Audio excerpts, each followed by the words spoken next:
আসসালামু আলাইকুম রহমতুল্লাহি বারাকাতুহ। আমি যে সূরাটি থেকে আপনাদের সাথে কিছু কথা শেয়ার করব, সূরাটার নাম হচ্ছে সূরাতুল হুজরাত। কি সূরা? সূরাতুল হুজরাত। এটা মাদানী সূরা, মদিনাতে নাজিল হয়েছে, একেবারে শেষ দিকে, মাদানী জিন্দেগির শেষ দিকে, নবম হিজরিতে নাজিল হয়েছে, তার মানে একেবারে শেষ দিকে। এটা কোরআনের সূরার যে ধারাক্রম সে অনুযায়ী ৪৯ নম্বর সূরা এবং সূরার আয়াত সংখ্যা ১৮। এই সূরাটাকে সূরাতুল আখলাক বলা হয়, মানে আমাদের আখলাক যাতে সুন্দর হয় এরকম 10টা কমান্ডমেন্টস আল্লাহ তাআলা ইনস্ট্রাকশন এই সূরাতে দিয়েছেন। আমাদের সমাজটা যাতে পিসফুল সোসাইটি হয়, হ্যাঁ, আল্লাহ তাআলা কিছু মোরাল স্ট্যান্ডার্ড, কিছু ইথিক্যাল স্ট্যান্ডার্ড, কিছু ম্যানার আমাদেরকে শিখিয়েছেন। কোরআন কিন্তু আমাদেরকে ম্যানার শিখায়। কি শিখায়? ম্যানার্স শিখায়। আজকে দেখবেন যে কোরআন আমাদের কি কি ম্যানার্স শিখায়। আমাদের সমাজটা যাতে একটা পিসফুল সোসাইটি হয়, শান্তিপূর্ণ সমাজ হয়, কোরআন কিছু আমাদেরকে এথিক্যাল স্ট্যান্ডার্ড বেঁধে দিয়েছে। আজকে আমরা এগুলো জানবো যে কি কি ম্যানার কোরআন আমাদেরকে মেনটেন করতে বলে, পালন করতে বলে। এবং আপনি আলোচনাটা পুরোটা শুনে আপনি নিজেই বুঝবেন যে আসলেই এই এই ম্যানার্সগুলো, এথিক্যাল স্ট্যান্ডার্ডগুলো, এই ভ্যালিউসগুলো যদি আমরা আমাদের সমাজে অ্যাপ্লাই করি, আমাদের সোসাইটিটা একটা শান্তিপূর্ণ সোসাইটি হয়ে যাবে ইনশাআল্লাহ। তাহলে কি কি ইনস্ট্রাকশন আল্লাহ তাআলা দিলেন to make our society a peaceful society, আমরা এটা দেখব। 1 নম্বরে আল্লাহ তাআলা যে ইনস্ট্রাকশনটি দিয়েছেন, শুরুতে বলে রাখা ভালো, মৌলিকভাবে 10টি দিক নির্দেশনা আল্লাহ তাআলা দিয়েছেন আমাদের সমাজটাকে শান্তিপূর্ণ করার জন্য। 10টা ম্যানার আল্লাহ তাআলা শিখিয়েছেন। আওয়াজ করে বলেন তো মোট কয়টি নির্দেশনা? 10টি। আমরা গুনে গুনে সামনের দিকে আগাবো। 1 নম্বরে আল্লাহ তাআলা বললেন, ইয়া আইয়ুহাল্লাযীনা আমানু লা তুকদ্দিমু বাইনা ইয়াদাইল্লাহি ওয়া রাসূলিহি ওয়াত্তাকুল্লাহ ইন্নাল্লাহা সামিউন আলিম।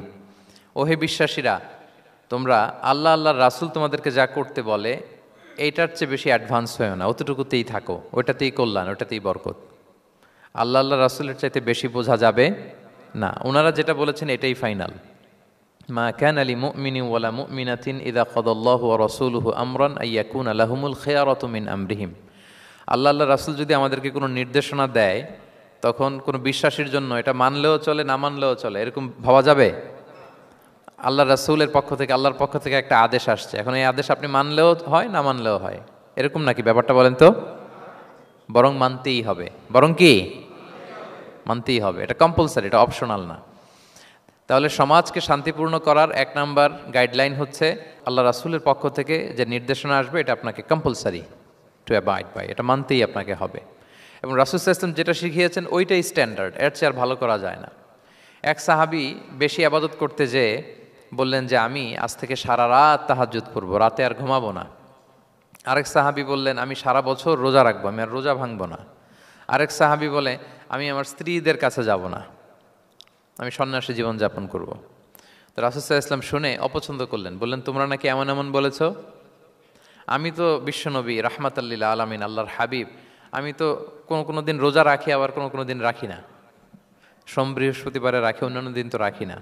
আবার রাতে আমি ঘুমাই, আবার তাহাজ্জুদও পড়ি, আবার আমি স্ত্রীদের সাথেও মেলামেশা করি। তো আমার এই ব্যালেন্স লাইফ লিড করেও তো আমি আল্লাহর শ্রেষ্ঠ হতে আমার কোনো সমস্যা হয় নাই, তোমাদের কি সমস্যা হলো? সুবহানাল্লাহ।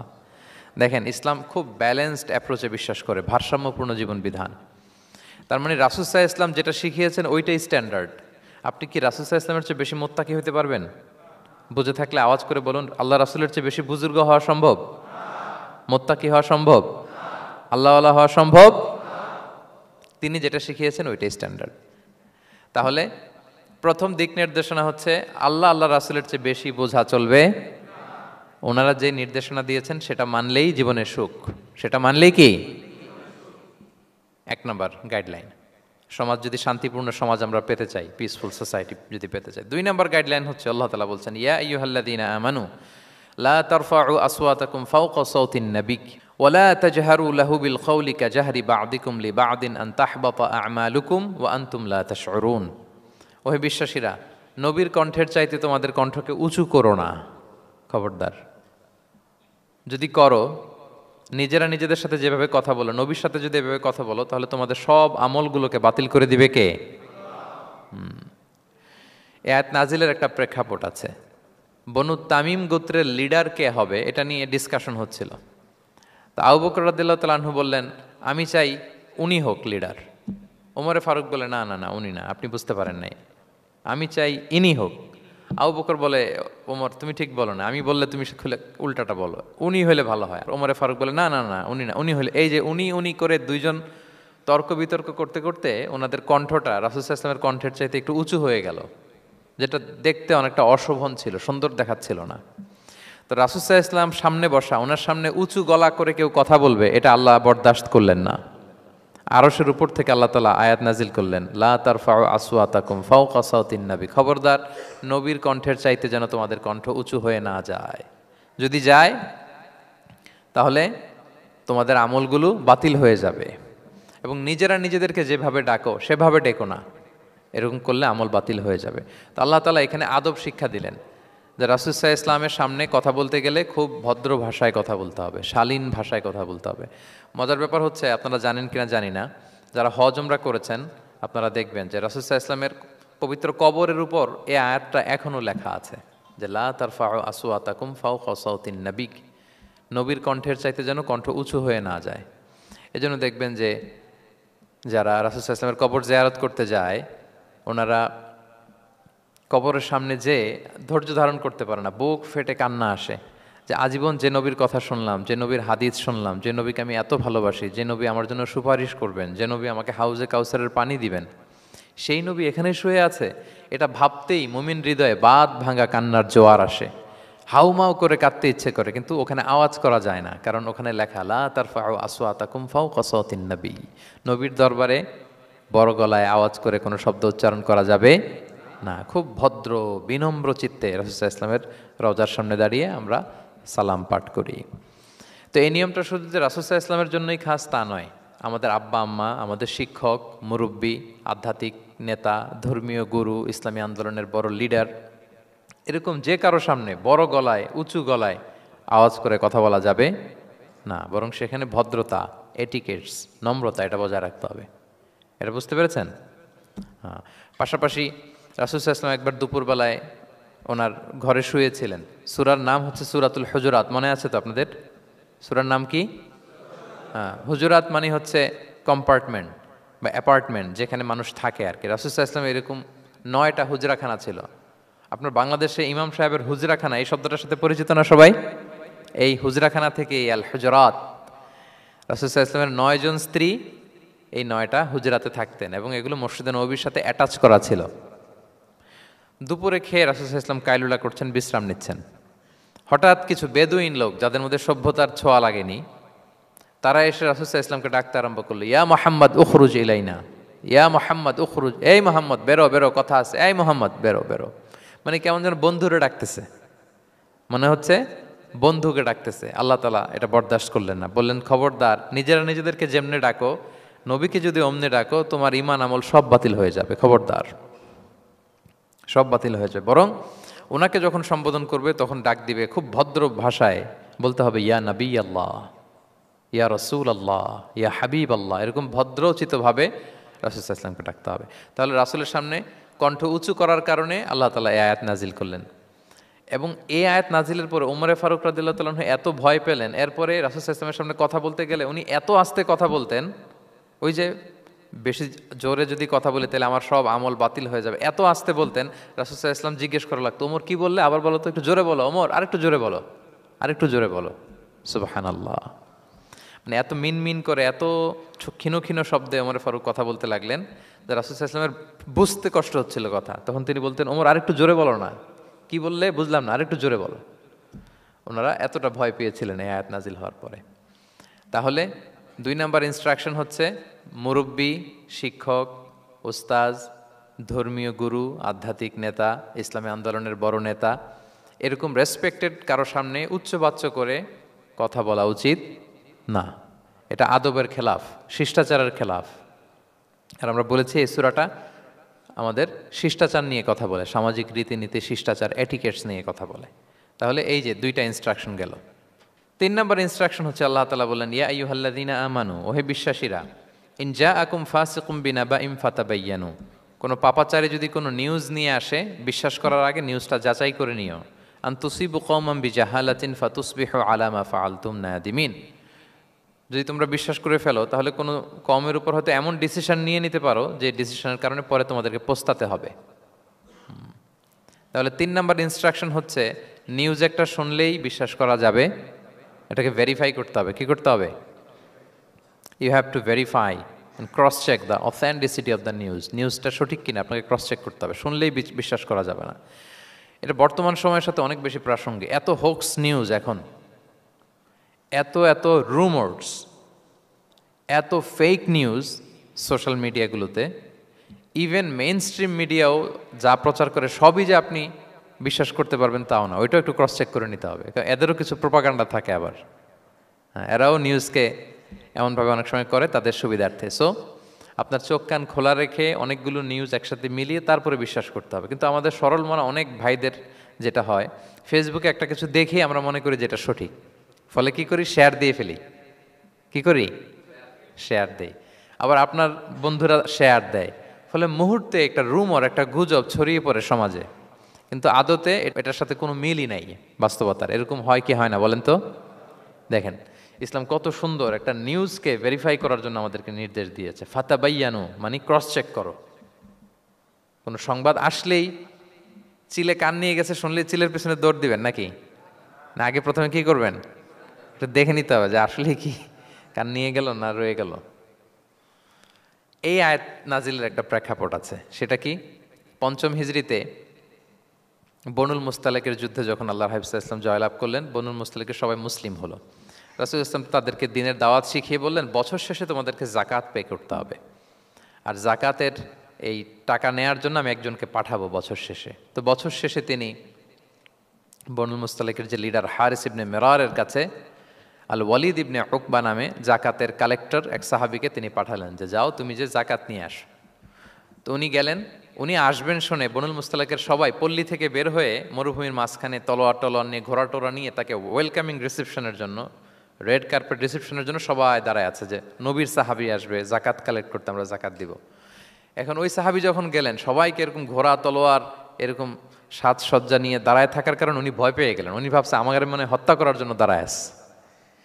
উনি আর এটা ঠিকঠাক না জেনে অ্যাবাউট টার্ন ফিরে গেলেন মদিনায়, যে বলে ইয়া রাসূলুল্লাহ, বনুল মুস্তালাক তো সব মোরতাদ হয়ে গেছে, এরা তো আর মুসলিম, এরা তো আমাকে মারার জন্য সব দাঁড়ায় আছে। আসলে বলেন তো কথাটা কি সত্য না মিথ্যা? একেবারে মিথ্যা। রাসূল সাল্লাল্লাহু আলাইহি ওয়াসাল্লাম এই কথা শুনেই বিশ্বাস করলেন সরল মনে। বিশ্বাস করেই খালিদ ইবনে ওয়ালিদ রাদিয়াল্লাহু তাআলা আনহুকে বললেন, অ্যাটাক বনুল মুস্তালাক, বনুল মুস্তালাকে অভিযান পরিচালনা করো। সাথে সাথে আল্লাহ বললেন, নবী রাখেন, আস্তে অ্যাটাক করেন, একটু থামেন নবী, একটু রাখেন। আপনি যার কাছ থেকে শুনেছেন সে মিথ্যা বলেছে, অসত্য কথা বলেছে, আসলে ঘটনা এমন নয়। আজকে তার কথার উপর বেস করে আপনি যে খালিদ ইবনে ওয়ালিদকে অভিযান পরিচালনা করতে বললেন, সে যে যদি অ্যাটাক করে কয়েকজনকে হত্যাও করে ফেলতো, এই যে রক্তপাত হতো, ব্লাড শেড, এটার দায় কিন্তু আপনি এড়াতে পারতেন, কারণ আপনি আদেশ দানকারী। আল্লাহ রাসূল সাল্লাল্লাহু আলাইহি ওয়াসাল্লামকে থামালেন আল্লাহ তাআলা আয়াত নাজিল করে যে আপনি ক্রস চেক করেন। পরে রাসূল সাল্লাল্লাহু আলাইহি ওয়াসাল্লাম ক্রস চেক করে লোক পাঠিয়ে জানলেন যে না, এমন কিছুই নয়, তারা কেউ মোরতাদ হয় নাই, সবাই তারা মুসলিমই আছে, তারা ওয়েলকামের জন্য আসছিল, উনি ভাবছে যে ওনাকে হত্যা করার জন্য দাঁড়ায় আছে। তাহলে চিন্তা করছেন যুগে যুগে এই সমস্যা আছে না নাই বলেন?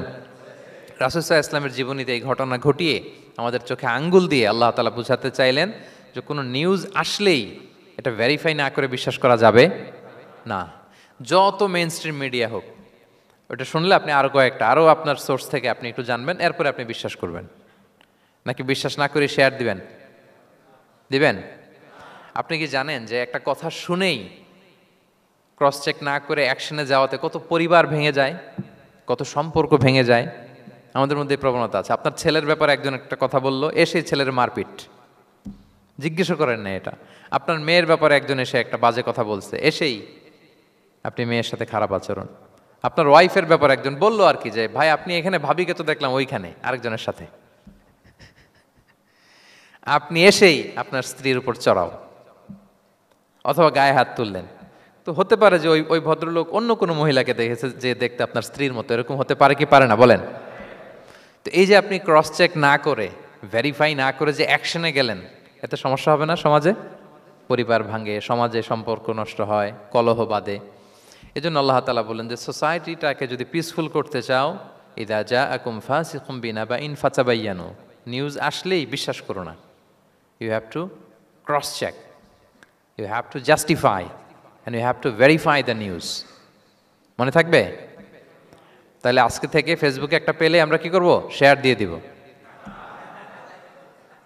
কি শেয়ার দিবেন না? কি করব? যাচাই বাছাই করব, ক্রস চেক করব। এখন অবশ্য ক্রস চেক করার জন্য কিছু কিছু প্ল্যাটফর্ম বেরিয়েছে, তারা অবশ্য যেগুলো খুব বেশি ছড়িয়ে পড়ে নিউজ, সেগুলো যদি ভুল হয় তারা ক্রস চেক করে তারা সামাজিক সচেতনতা তৈরি করে। তো আমরা প্রত্যেকেই দায়িত্বশীল হলে এই গুজবগুলো স্প্রেড করা থেকে আমরা বিরত থাকতে পারি। নিউজ শুনলেই আমরা এখন বিশ্বাস করব না, আগে ক্রস চেক করে নেব, তা না হলে আমরা বিপদে পড়তে পারি। কি বলেন? এমন কোনো কাজ করে ফেলতে পারি যেটার কারণে পরে লজ্জিত হব। তো আমরা আগে থেকেই সাবধান হয়ে যাই। 4 নম্বরে আল্লাহ তাআলা বললেন, ওয়া ইন তাইফাতানি মিনাল মুমিনিনা ক্তাতালু ফাআসলিহু বাইনাহুমা। বিশ্বাসীদের মধ্যে 2 গ্রুপ যদি মারামারি লাগে তাহলে তুমি মিলিয়ে দাও, ইসলাহ করো, ইসলাহু যাতিল বাইন, মিলিয়ে দাও, মীমাংসা করে দাও, বিরোধ নিষ্পন্ন করে দাও। অনেক সময় হয় না যে 2 ভাই ঝগড়া লেগেছে, 2 বন্ধু ঝগড়া লেগেছে, অথবা স্বামী স্ত্রীর মধ্যে কোনো কারণে বিরোধ, হ্যাঁ, 2 পার্টি ঝগড়া লাগছে, এরকম আছে না নাই? তখন ফাআসলিহু বাইনাহুমা, তাদের মধ্যে আপোষ মীমাংসা করে দাও।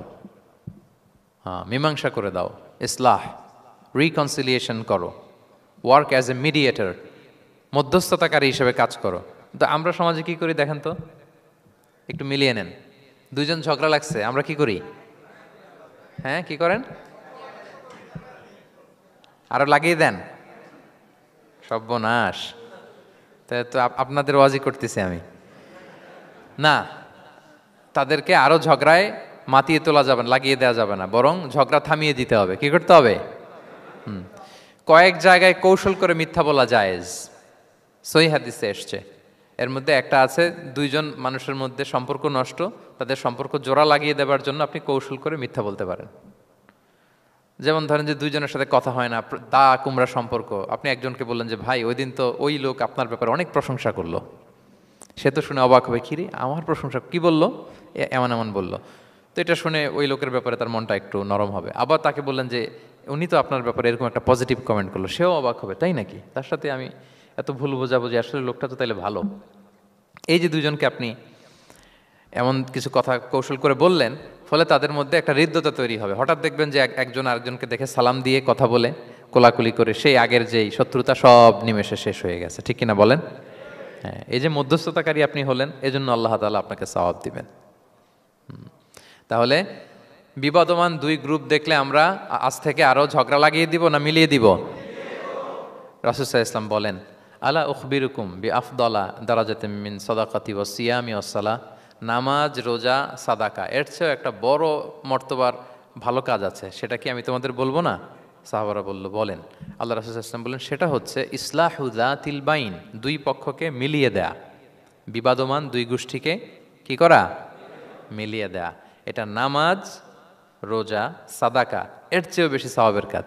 দেখেন, আমরা ইসলামটা বোঝার ক্ষেত্রে আমাদের কত ল্যাকিংস। আমরা মনে করি শুধু লম্বা দাড়ি রাখলাম, তাসবিহ একটা নিলাম, আর জিকির করতেছি দিন রাত এক করে, এরপরে নামাজ পড়তে পড়তে কপালে দাগ ফেলে, এই বোধহয় ভালো কাজ, এই সব ভালো আমিই করে ফেললাম।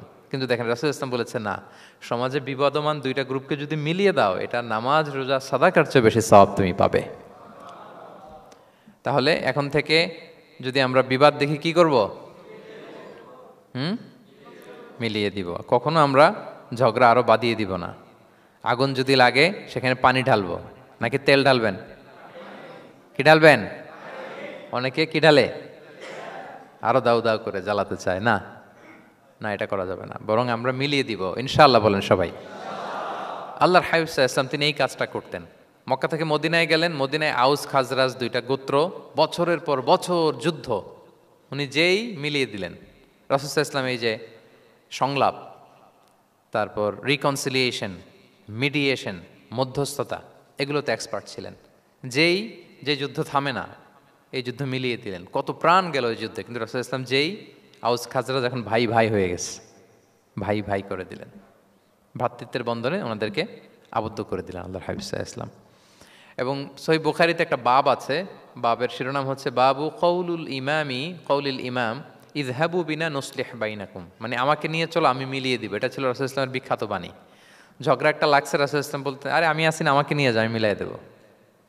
কোথাও কিছু হয়েছে, আমাকে নিয়ে যাও, আমি তো আছি, মিলাই দেবো। রাসূল ইসলাম এসেছেনই মানুষকে মিলানোর জন্য, গড়ার জন্য এসেছেন, ভাঙার জন্য নয়। তাহলে 4 নাম্বার যেটা আমরা জানলাম যে বিবাদমান দুই পক্ষকে আমরা কি করব, মনে থাকবে? এই যে আমি শুরুতে বলেছিলাম যে একটা শান্তিপূর্ণ সমাজ যদি আপনি গড়তে চান, তাহলে এই 10টা ইনস্ট্রাকশনের কোনো বিকল্প নাই। এখানে সোশ্যাল নর্মস, কিছু মোরালিটি, কিছু ভ্যালিউজ, বিশেষ করে ম্যানার্স আমাদেরকে শিখিয়েছেন আল্লাহ তাআলা। তাহলে 4টা জানলাম, কয়টা? 5 নম্বরে আল্লাহ বলেন, ইয়া আইয়ুহাল্লাযীনা আমানু লা ইয়াসখার কওমুন মিন কওম আসা আন ইয়াকুনু খায়রাম মিনহুম। ওহে বিশ্বাসীরা, তোমরা একে অপরকে তুচ্ছ তাচ্ছিল্য করো না, হাসি ঠাট্টা করো না, কাউকে সুখরিয়া মানে কাউকে তুচ্ছ করা, কাউকে নিয়ে ব্যঙ্গ করা, হাসি তামাশা করা, এটা করো না, এটা কবিরা গুনাহ। মানে এমন কোনো কথা বলো না যাতে তোমার ভাইয়ের মনে কষ্ট হয়, এরকম কিছু বলা যাবে না। আমরা অনেক সময় এটা করে ফেলি, এমন কথা বলি যেটাতে আরেক ভাই বা আরেক বোন কষ্ট পায়। আমরা খুব সিম্পলি বলি, কিন্তু এটা কবিরা গুনাহ। এটা কি? বিশেষ করে তার আকৃতি নিয়ে আপনি কিছু বলতে পারবেন না, এটা বড় কবিরা গুনাহ। এটাকে বডি শেমিং বলে। কি বলে? বডি শেমিং হারাম। কারণ বডি স্ট্রাকচার, এটা কি আমার ইচ্ছে মতো হয়েছে না আল্লাহ বানাইছে? আচ্ছা, আপনি যে এত সুন্দর ফর্সা, কে বানালো? হ্যাঁ, আবার আরেকজন যে একটু শ্যামবর্ণের, তাকে কে বানালো? আপনি লম্বা, কে বানালো? কেউ খর্বাকৃতির, খাটো, তাকে কে বানালো? তাহলে আপনি আকৃতি নিয়ে তাকে যদি ঠাট্টা করেন, আসলে কি ঠাট্টা কি তাকে করা হলো নাকি আল্লাহকে? কারণ আসল ডিজাইনারটা কে? হুয়াল্লাযী ইউসাউবিরুকুম ফিল আরহামি কাইফা ইয়াশা। আল্লাহ তাআলা তোমাদেরকে যেমন চেয়েছেন ঠিক তেমন মাতৃগর্ভে তোমাদেরকে ডিজাইন করেছেন, তোমাদের আকৃতি দিয়েছেন। এজন্য কারো আকৃতি নিয়ে অবজ্ঞা করা, তুচ্ছ করা, হেয় করা, এটা প্রকারান্তরে আল্লাহকে অবজ্ঞা করার সমান। দ্য ক্রিয়েটর, যিনি স্রষ্টা, তাকে আপনি অবজ্ঞা করেছেন, ঠিক কিনা বলেন? তাহলে এখন কারো আকৃতি নিয়ে কিছু বলবেন? আমরা বাংলাদেশে এরকম বলি না? বেশি মোটা হলে তাকে একটা নাম দিয়ে ফেলি। হ্যাঁ, কি বলি? কি বলেন? মোটু। তারপর কেউ চিকন হলে তাকে একটা নাম দিয়ে ফেলি, চিকন আলী। এরপর ধরেন যে কারো হয়তো নাক ছোট, চোখ ছোট, তাকে চাকমা বলে আমাদের এলাকায়। হ্যাঁ, নাক ছোট, চাকমা। তো এটা হইলো? তো সে কি নিজে তার নাককে এরকম বানাইছে? এরকম নানা ধরনের আকৃতির অনেক কিছু হতে পারে। এই যে বডি শেমিং, এটা হারাম। এটা কি? এবং জরিপে এসেছে অনেক বাচ্চারা স্কুলে যেতে চায় না তার দেহের বিভিন্ন আকৃতি নিয়ে, তার বন্ধুরা তাকে টিস করার কারণে। খুব মোটা সে, তাকে নিয়ে তার ফ্রেন্ডরা এমন কথা বলে, সে আর স্কুলে যাওয়ার প্রতি আগ্রহ ফিরে পায় না। তো এটা কত বড় সামাজিক সমস্যা আপনি খেয়াল করেছেন? হ্যাঁ, কখনো কারো আকৃতি নিয়ে কোনো কমেন্টস করা যাবে? কারণ আকৃতিটা দিয়েছে কে? এটা খবরদার, এটা বড় কবিরা গুনাহ। আব্দুল্লাহ ইবনে মাসউদ রাদিয়াল্লাহু তাআলা আনহু, এই সাহাবী, ওনার পা দুইটা ছিল চিকন, চিকন পা। উনি একবার আরাক গাছের চূড়ায় উঠেছেন, মেসোয়াকের ডাল ভেঙে মেসোয়াক করবেন। বাতাসের ঝাপটা, ওনার লুঙ্গিটা একটু সরে গিয়েছে, পা দুইটা দেখা গিয়েছে। তো এত চিকন পা দেখে সাহাবারা সবাই হাসতেছে নিচে। রাসূল ইসলাম বললেন, ব্যাপার কি, তোমরা হাসো কেন? বলে যে ইবনে মাসউদের পাগুলো দেখে দেখেনি রাসূল কত চিকন পা, হাসতেছে।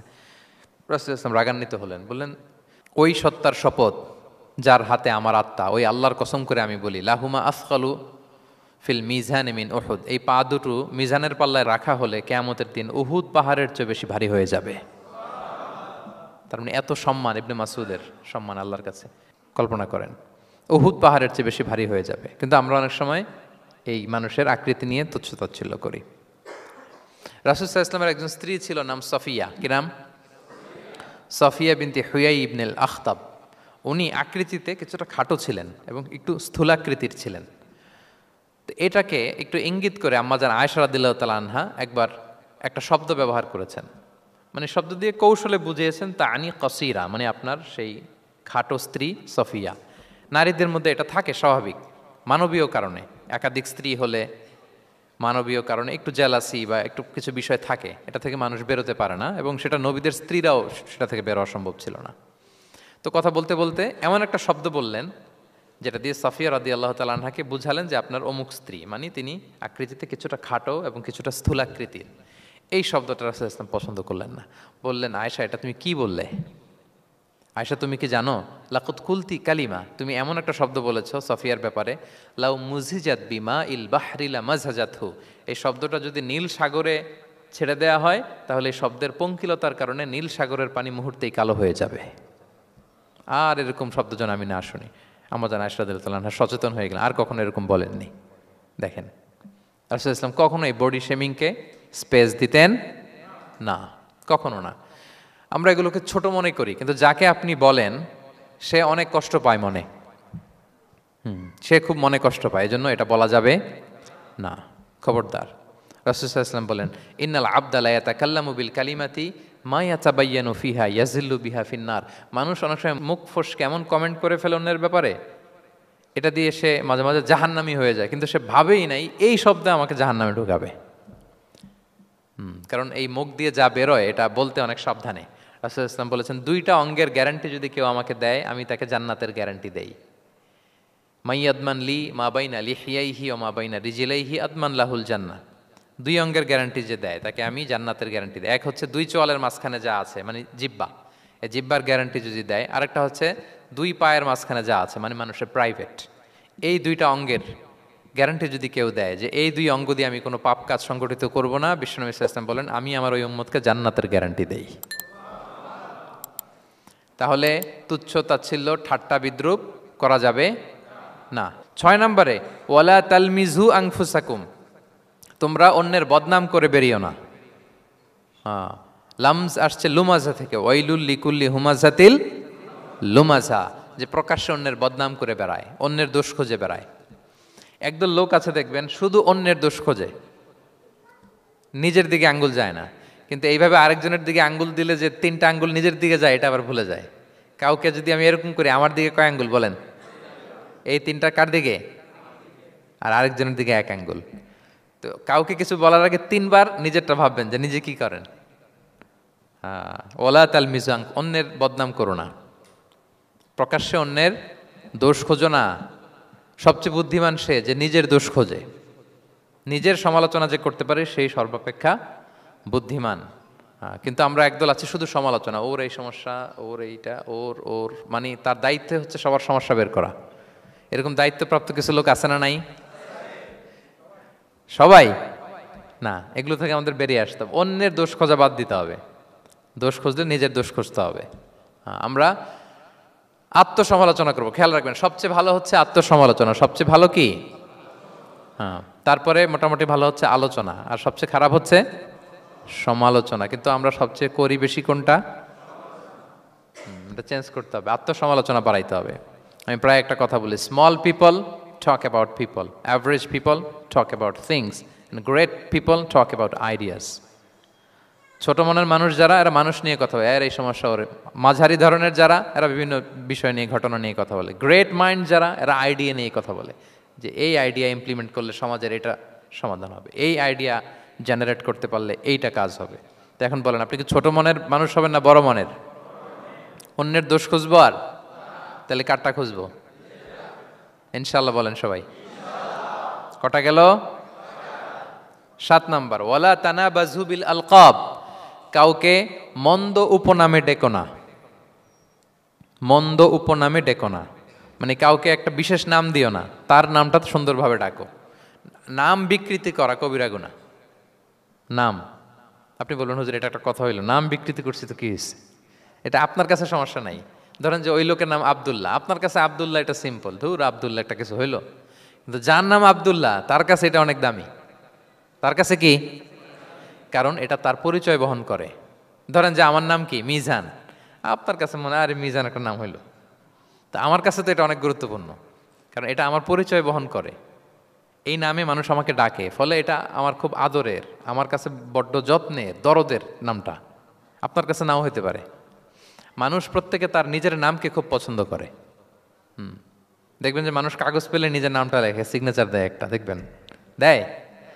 এরপর দেখবেন যে সি বিচে ঘুরতে গেলে বালুর মধ্যে নিজের নামটা লিখে, দেখবেন লিখে।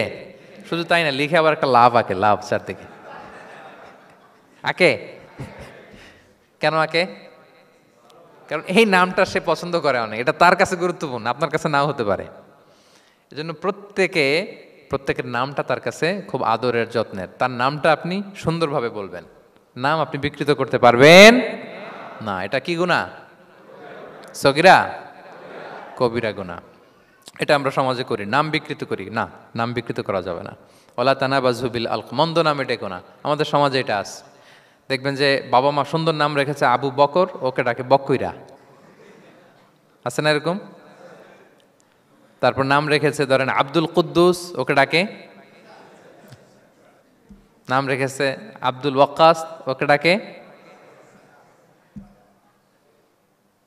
এই বিকৃতি আপনি করতে পারবেন? কারণ কিয়ামতের দিন আপনার নাম ধরে, আপনার বাবার নাম ধরে ডাকা হবে। তুদআউনা ইয়াউমাল কিয়ামাতি বিআসমাইকুম ওয়া আসমাই আবাইকুম। কিয়ামতের দিন তোমার নাম, তোমার বাবার নাম, যখন আপনাকে ডাকবে ফেরেশতারা, আপনার নাম এবং আপনার বাবার নাম ধরে ডাকা হবে। এজন্য রাসূল সাল্লাল্লাহু আলাইহি ওয়াসাল্লাম বলেন, ফাআহসিনু আসমাক, তোমাদের নামগুলো সুন্দর রেখো, নাহলে সেই দিন ডাকবে বল্টুর ছেলে কল্টু দাঁড়াও, তখন এই কোটি কোটি মানুষের সামনে আপনি এই নাম নিয়ে দাঁড়াবেন আর লজ্জায় পড়বেন। আর যদি বলে আব্দুর রহমানের ছেলে আব্দুল্লাহ, আসো, কত সুন্দর। নামগুলো ভালো আলেম দিয়ে ক্রস চেক করে, কনসালটেশন করে এরপরে রাখবেন। আর কাউকে মন্দ নামে কখনো ডাকা যাবে না। তার বংশের কোনো খারাপ কিছু দিয়ে তাকে ডাকা যাবে না। ধরেন একজনের বাবা ছিল চোর, কিন্তু তার সন্তান সে সৎ মানুষ হইতে পারে না। এখন বাবার কথা কি আপনি চোরের পোলা বলে ডাকতে পারবেন? আপনি ডাকবেন না, বলতে পারবেন না, কারণ সে তো ভালো। তাহলে নাম বিকৃত করা, মন্দ উপনামে ডাকা, এটা কবিরা গুনাহ। এটা আমরা কখনো করব? মনে থাকবে প্রিয় ভাইরা? আচ্ছা, 8 নম্বরে আল্লাহ তাআলা বলছেন, ইয়া আইয়ুহাল্লাযীনা আমানু জিতানিবু কাসীরাম মিনায-যন, ওই বিশ্বাসীরা তোমরা ধারণা থেকে বেঁচে থাকো। ইন্না বা'দা-যন্নি ইসমুন, কিছু কিছু ধারণা আছে এটা পাপ। ধারণা, অ্যাজাম্পশন করে কথা বলা নিষেধ। ধারণার উপর বেস করে কথা বলা যাবে। অনেকে ধারণার উপর কথা বলে। বেশিরভাগ ধারণাই মিথ্যা হয়। ধারণার বেশিরভাগ কি হয়? সো আপনি ধারণা, বেসড অন ধারণা আপনি কোনো কথা বলতে পারবেন, মানে যেটাকে আমরা বাংলায় বলি আন্দাজে কথা বলা। বাংলা আমরা কি বলি? আন্দাজে আপনি কিছু বলতে পারবেন না, আপনাকে নিশ্চিত হইতে হবে। আমরা খালি চোখে যা দেখি, বাস্তবে ওই ঘটনা নাও হতে পারে এরকম। হোয়াট এভার উই সি, এটা রিয়েল সিনারি নাও হতে পারে, কিন্তু ভেতরে হয়তো এমন কিছু একটা আছে যেটা আমরা জানি না। এজন্য ধারণা করে কথা বলা নিষেধ ইসলামে। ওয়া ইন্না যান্না লা ইউগনি মিনাল হাক্কি শাইআ, আল্লাহ বলেন ধারণা কখনো সত্যের বিকল্প হতে পারে না। আপনাকে সত্যটা জেনে বলতে হবে, আপনি ধারণার উপর কিছু বলতে। আমরা এরকম সমাজে অনেক করি, অনেক আপনি পাবেন। দেখবেন যে ধরেন যে আপনাকে আপনার এক বন্ধু দেখলো, রিক্সা দিয়ে যাচ্ছেন, আপনার পাশে এক নারী বসা, তো সে অনেক কিছু খারাপ ধারণা করতে পারে। এরকম হয় না সমাজে? এমন হতে পারে যে আপনি আপনার ছোট বোনকে নিয়ে বেরিয়েছেন, হতে পারে না? কিন্তু আপনি তো একটা ধারণা করে ফেললেন অন্য কিছু। বা আপনার ভাগ্নিকে নিয়ে বের হয়েছেন, আপনার আপন খালাকে নিয়ে বেরিয়েছেন কোনো কাজে, ডাক্তারের কাছে বা কিছু একটা হতে পারে। কিন্তু তাকে দেখেই আমি এদিক সেদিক বলতে আরম্ভ করলাম যে ওকে তো দেখছি এরকম এরকম এরকম। আছে না নাই? আমাদের সমাজে আমি দেখেছি যে কারো যদি ঠোঁট কালো হয় তো মানুষ ধারণা করে নেয় লোকটা মনে হয় সিগারেট খায়। কিন্তু সিগারেট সেবন করা ছাড়াও কারো ঠোঁট কালো হতে পারে কি পারে না বলেন? এই যে এগুলো সমাজে প্রচলিত। বিয়ে করার পর ইমিডিয়েট যদি কেউ একটা গাড়ি কিনে বা হুন্ডা কিনে, এটা কি বলে বলেন তো? এই বোধহয় শ্বশুর বাড়ি থেকে যৌতুক নিয়ে আসছে। দেখছেন, এরকম ভুরি ভুরি আপনি সমাজে পাবেন যে আন্দাজে ধারণার উপরে আমরা অনেক কথা বলে ফেলি, কিন্তু নিশ্চিত না হয়ে আপনি কোনো কমেন্টসে যেতে পারবেন না। এটা একেবারে নিষেধ। 9 নম্বরে আল্লাহ বললেন, ওয়ালা তাজাসসু, গোয়েন্দাগিরি করো না, স্পাইগিরি করো না, অন্যের ব্যক্তিগত বিষয় নিয়ে খোটাখুটি করো না। এরকম স্বভাব আমাদের অনেকের আছে না নাই? অনেকে দেখবেন যে অনেকের প্রাইভেট বিষয় নিয়ে খোঁচাখুচি করতে সে বড্ড মজা পায়। আছে এরকম? এটা হারাম। আওয়াজ করে বলুন, এটা কি? ওয়ালা তাজাসসু, গোয়েন্দাগিরি করো না। Everyone has personal space and no one should interfere someone's personal space. কেউ কারো পার্সোনাল স্পেসে ইন্টারফেয়ার করা যাবে না। প্রত্যেকের একটা প্রাইভেট এরিয়া আছে, প্রাইভেসি আছে। দেখেন ইসলাম প্রাইভেসিকে কত গুরুত্ব দেয়, প্রত্যেকের প্রাইভেসিকে ইসলাম কত গুরুত্ব দেয়। কারো প্রাইভেসির মধ্যে ইন্টারফেয়ার করা এটা ইসলাম পছন্দ করে না। এজন্য খবরদার, কারো ব্যক্তিগত কোনো ইস্যু নিয়ে আমরা নাক গলাতে পারবো না। কারো মোবাইল ধরে মোবাইলের গ্যালারি চেক করা, কারো ইনবক্স চেক করা, কাউকে না বলে কারো চিঠি পড়ে ফেলা, উকি মারা, আড়ি পাতা, এগুলো হারাম। এগুলো কি? তো এরকম স্বভাব আমাদের আছে না নাই? আড়ি পেতে শুনতে চাই, উকি মারি, তারপর সে কি করে দেখি তার প্রাইভেট মুহূর্তে, তারপর তার মোবাইল চেক করি, তার গ্যালারি চেক করি, তার ইনবক্স চেক করি। এই দায়িত্ব ইসলাম আমাদেরকে দেয়। এমনকি ইসলামী রাষ্ট্রও যদি হয়, ইসলামী রাষ্ট্রের জন্য এটা দায়িত্ব না যে প্রত্যেকে ব্যক্তিগত তার বেডরুমে তার প্রাইভেট লাইফে কি করে এটা দেখা, ইটস নট হিজ বিজনেস। ইসলামী রাষ্ট্র মানুষকে ন্যায়, কল্যাণের পথ, সুন্দর জীবন পরিচালনার জন্য উৎসাহিত করবে, কিন্তু প্রত্যেকে প্রাইভেট লাইফে কি করে ওইটা সিসি ক্যামেরা লাগিয়ে দেখা, এটা কারো দায়িত্বের মধ্যে পড়ে না। এটা একেবারে নিষেধ। এটাকে বলে তাজাসসুস, গোয়েন্দাগিরি করা।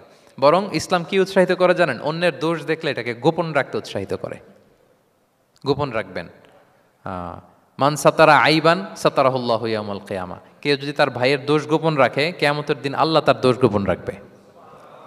ওমান কাশাফা আওরাতা আখি, বিষ্ণু বলেন, কিন্তু কেউ যদি তার ভাইয়ের কোনো গোপন জিনিস প্রকাশ করে দেয়, কাশাফাল্লাহু আওরাতাহু, আল্লাহ তার সব গোপন জিনিস প্রকাশ করে দিবে। বলেন আমাদের প্রত্যেকেরই গোপন জিনিস আছে না নাই? এখন আমাদের সব ভুল, সব গোপনীয়তা যদি প্রকাশ হয়ে যায়, কি হবে তখন?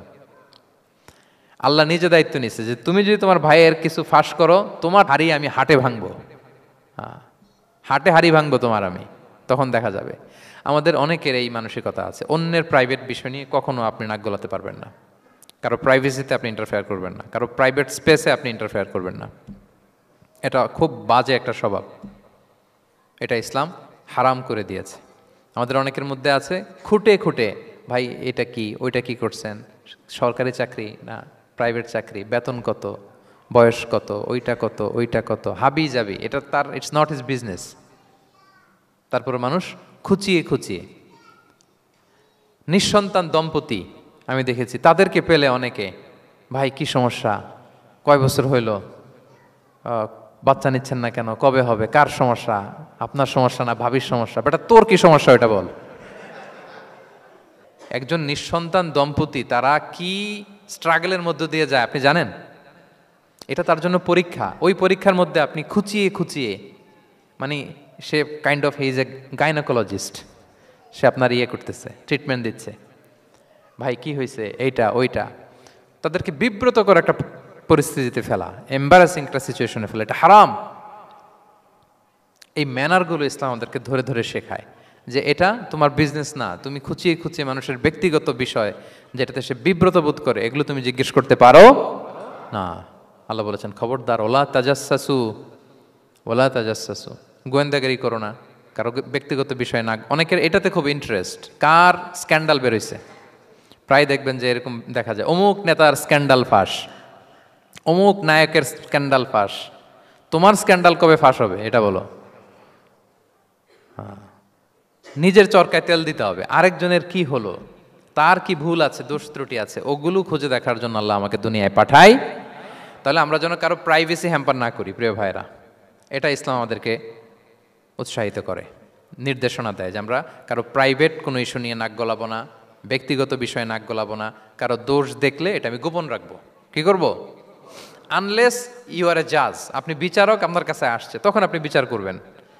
কিন্তু এমনি এমনি আপনি জাজমেন্টাল হতে পারবেন না। You can not jump to the conclusion, একটা কিছু আন্দাজে বলে ফেলতে পারবেন না। এই দায়িত্ব আপনাকে দেয়া হয়নি। ইসলামে ব্যভিচারের মতো কোনো বিষয় দেখলেও আপনি বলতে পারবেন না। ব্যভিচার, অ্যাডাল্ট্রি, ফর্নিকেশন, জিনা, এগুলো দেখলে আপনি বলতে পারবেন না। বললে 4 জন নিয়ে বলতে হবে একসাথে। আপনি 3 জন যে যদি কাজের কাছে বলেন যে এই ছেলে আর মেয়েকে আমি অপকর্ম করতে দেখছি, কাজী 3 জনকে নিয়ে আগে 80 টাকা করে বেত মারবে পিঠে, তো করে দেখতে বলছে কে? তোমাদেরকে এই কাজ অবজার্ভ করতে বলেছে কে? কারণ 3 জন মিলে এই উইটনেস হবে না। 4 জন উইটনেস যদি থাকে তাইলে তাও আমরা দেখছি বললে হবে না, তারপরও মায়ের। আরও রলি আমি বলি, 4 জন এসে যদি বলে যে আমি একজন নারী একজন পুরুষকে ন্যাকেড অবস্থায় এই ঘরে প্রবেশ করতে দেখছি, তারপর কাজে নিয়ে এই 4 জনের আশীর্বাদ দিবে, কারণ এতেও প্রমাণিত হয় নাই। তারা হয়তো একটা জায়গায় অবস্থান করেছে কিন্তু বড় ধরনের কোনো পাপের সাথে লিপ্ত হয় নাই হয়তো। তার মানে একেবারে চাক্ষুষ, তাও নারী দিয়ে এই উইটনেস হবে না, 4 জন পুরুষ এই পাপ কাজের চাক্ষুষ সাক্ষী ছিল। এটা যদি বলে সব কিছু যদি মিলে যায় তারপরে তাদেরকে শাস্তি দেয়া যাবে, এর আগে সম্ভব না। এটা কোনো মানুষ কোনো পাপ কাজ এভাবে লোকচক্ষুর সামনে কখনো করে না। তার মানে দেখেন এটা কেন এরকম শক্ত করা হলো, যাতে আপনি না বলেন, কারণ বলতে গেলে আপনি আরো মাইর খাবেন, অপবাদের শাস্তি পাবেন। হ্যাঁ, ইফকের শাস্তি। ইসলাম কিভাবে মানুষের প্রাইভেসিকে হেফাজত করে। কেউ কোনো একটা মানুষ হয়তো কখনো শয়তানের ওয়াসওয়াসায়, নফসের তাড়নায়, বন্ধুর পাল্লায় পড়ে কোনোভাবে সে পাপে জড়িয়ে পড়েছে, আপনি এটাকে ইস্যু বানাচ্ছেন। কিন্তু এমন হতে পারে ওই পাপের পরে সে এমনভাবে তওবা করেছে, এমনভাবে ফিরে এসেছে, এমনভাবে প্র্যাকটিসিং হয়েছে যে সে ভালো কাজ দিয়ে আপনাকেও ছাড়িয়ে গেছে। আপনি আটকায় যাবেন কিন্তু কিয়ামতের দিন ও আটকাবে না। এরকম হতে পারে কি পারে না? তো ওর পিছনে লাগছেন কেন আপনি? আপনি আপনার ইস্যু দেখেন, আপনি কতটা প্র্যাকটিসিং হতে পেরেছেন, আপনি কতটা শুদ্ধাচার আনতে পেরেছেন আপনার জীবনে, সেটা দেখতে হবে। এজন্য খবরদার, ওয়ালা তাজাসসু, গোয়েন্দাগিরি করো না, কারো প্রাইভেট বিষয় নিয়ে নাক গলাতে যেও না। সুবহানাল্লাহ, হোয়াট এ রিলিজিয়ান! কত সুন্দর আমাদের ধর্ম, হাউ লাকি উই আর! আমরা কত ভাগ্যবান যে আল্লাহ তাআলা এই ধর্ম আমাদেরকে দিয়েছেন, এমন বিধান আমাদের জন্য প্রেসক্রাইব করেছেন যেগুলো মানলে আমাদের সমাজটা একটা জান্নাতের বাগান হয়ে যাবে। তাহলে 9 নম্বর ছিল ওয়ালা তাজাসসু, গোয়েন্দাগিরি করুন। আজকে থেকে করবেন? কারো মোবাইল ধরবেন, আর গ্যালারি দেখবেন, কারে কি মেসেজ করছিল পড়তে যাবেন, গোপনে তার ড্রয়ার খুলে তার চিঠি পড়বেন, আড়ি পাতবেন, উকি মারবেন, কারো গোপন বিষয় নিয়ে ইন্টারেস্ট দেখাবেন? কথা বলেন না, দেখাবেন? এগুলো নিয়ে কোনো ইন্টারেস্ট আমরা দেখাতে পারবো না। গোয়েন্দাগিরি আমাদেরকে বাদ দিতে হবে। আল্লাহ আমাদেরকে বোঝার তৌফিক দান করুক। কয়টা গেল? আর একটা, লাস্ট নাম্বার। আল্লাহ বলেন, সর্বশেষ আল্লাহ বলেন, ওয়ালা ইয়াগতাব বা'দুকুম বা'দা, একে অপরের পরনিন্দা চগলখুরি করো না। ইয়াগতাব মানে গীবা, গীবত করো না। আইয়ুহিব্বু আহাদুকুম আইয়াকুলা লাহমা আখিহি মাইতান ফাকারিহতুম, তোমরা কি চাও যে তোমরা তোমাদের মৃত ভাইয়ের গোশত ভক্ষণ করবে? মানে যে ব্যক্তি গীবত করে সে যেন তার মৃত মরা ভাইয়ের পচা গোশত খায়। গীবত করা, গীবত কাকে বলে? রাসূল সাল্লাল্লাহু আলাইহি ওয়াসাল্লাম বলেন, গীবত হচ্ছে যিকরুকা আখাকা বিমা ইয়াকরাহু, তোমার ভাইয়ের অনুপস্থিতিতে তোমার ভাই সম্পর্কে এমন কিছু বলা যেটা শুনলে সে অপছন্দ করে, এমন কিছু বলা যেটা শোনা সে পছন্দ করে না। তো এক সাহাবী বলেন, ইয়া রাসূলুল্লাহ আফারাআইতা ইন কানা ফি মা আকুল, হে আল্লাহর রাসূল, আমার ভাইয়ের মধ্যে যদি আসলেই সেই সমস্যাটা থাকে তাইলেও কি গীবত হবে? রাসূল সাল্লাল্লাহু আলাইহি ওয়াসাল্লাম বলেন, আরে তাইলেই তো গীবত হবে। ওই দোষ যদি থাকে, ওটা তার অনুপস্থিতি যদি বলে বেরো তাইলেই তো গীবত হবে। আর ওই দোষ যদি না থাকে তাহলে তো অপবাদ হবে, এটা তো আরো বড় গুনাহ, ওটা তো বহতান। তাহলে এই গীবা ইংরেজিতে বলে ব্যাক বাইটিং। ইংরেজিতে কি বলে? এই ব্যাক বাইটিং, চগলখুরি বা পরনিন্দা, আরবিতে বলে গীবাত। এই গীবত আমরা করব না। কারো কিছু বলা থাকলে আপনি তাকে সরাসরি নাসিহাত করুন। আর দিন ওয়ান নাসিহা, দিন হচ্ছে উপদেশ দেয়া, শুভ কামনা করা, তার প্রতি শুভ কামনা করে আপনি তাকে বুঝান, সে হয়তো বুঝবে। কিন্তু আপনি তার অনুপস্থিতিতে তার নামে বাজে কথা, মন্দ কথা বলতে পারবেন? এটা অনেক বড় পাপ। একজনের ব্যাপারে আরেকজনের কান ভারী করা, ওর কথা ওর কাছে, ওর কথা ওর করে, এরকম করে সমাজের মধ্যে একটা গিরিঙ্গি লাগায়, আছে না নাই? এটা হারাম। রাসূল সাল্লাল্লাহু আলাইহি ওয়াসাল্লাম বলেন, মেরাজের রাত্রে আমি দেখেছি কিছু লোক লাহুম আদফার মিন নুহাস, তাদের নখগুলো তামা দিয়ে তৈরি, নখর ধারালো, ইয়াখদাশুনা বিহা উজুহাহুম ওয়া সুদুরাহুম, তারা তাদের নিজের নখ দিয়ে নিজের গালের গোশত, বুকের গোশতগুলো টেনে টেনে ছিটছে। রাসূল সাল্লাল্লাহু আলাইহি ওয়াসাল্লাম জিবরাইল আলাইহিস সালামকে বললেন, মানহুম ইয়া জিবরিল, জিবরিল কারা এরা, এত বড় শাস্তি? জিবরাইল আলাইহিস সালাম বললেন, হুম আহলুল গীবা মিন উম্মাতিক, এরা হচ্ছে আপনার উম্মতের মধ্য থেকে তারা যারা গীবত করে। তারা কি করে? তাহলে এই গীবতের সাথে আমাদের কোনো সম্পর্ক, এটা থেকে আমাদেরকে বেঁচে থাকতে হবে, এটা করা যাবে না। আমরা অনেকে হালাল ওয়েতে গীবত করি। এইভাবে কিভাবে করে আমি বলি আপনাদের, এইভাবে শুরু করে, এইভাবে কি বলবো ভাই, বললে তো গীবত হয়ে যায়, তারপরও না বললেই না, একটু বলি। শুরুতে কি বলে? বললে তো, দেখছেন কিভাবে হালাল করে, বললে তো গীবত হয়ে যায়, এইভাবে স্টার্ট করে। বললে যদি গীবত হয়ে যায় এটা বলা যাবে? আওয়াজ করে বলেন, যেটা বললে গীবত হয়ে যাবে এটা বলা যাবে না। এই অভ্যাসগুলো থেকে আমরা আস্তে আস্তে ফিরে আসবো, ওগুলো আমরা আর বলবো। তাহলে মোট 10টা, কয়টা? এই 10টা যদি আমরা মেনে চলি, সমাজে আর কোনো অশান্তি থাকবে? বিশৃঙ্খলা থাকবে? হানাহানি, মারামারি? সমাজটা একটা শান্তির সমাজ হবে, পিসফুল সমাজ হবে। এই জন্য এই সূরাটাকে বলা হয় সামাজিক রীতিনীতির সূরা। সোশ্যাল এটিকেটস, সামাজিক রীতিনীতি আল্লাহ শিখিয়েছেন, আমাদেরকে ম্যানার শিখিয়েছেন। আজকে বাড়িতে যে সূরাতুল হুজরাতটা পড়বেন, যাদের কাছে আমার এক নজরে কোরআন আছে আগে ওইটা থেকে দেখবেন, এরপর কোনো তাফসির থেকে বঙ্গানুবাদ থেকে বঙ্গানুবাদ দেখবেন, তাফসির পড়বেন, দেখবেন যে ক্লিয়ার হয়ে যাবে। এরপর নিজেই আপনার ফ্যামিলিকে নিয়ে আপনি তালিম দিবেন এই সূরাটার উপর। পারা যাবে তো? দেখবেন যে সমাজটা শান্তিপূর্ণ হয়ে যাবে। আল্লাহ তাআলা আমাদের সমাজকে শান্তিপূর্ণ করুক, আমাদের পরিবারগুলোকে জান্নাতি পরিবার করুক।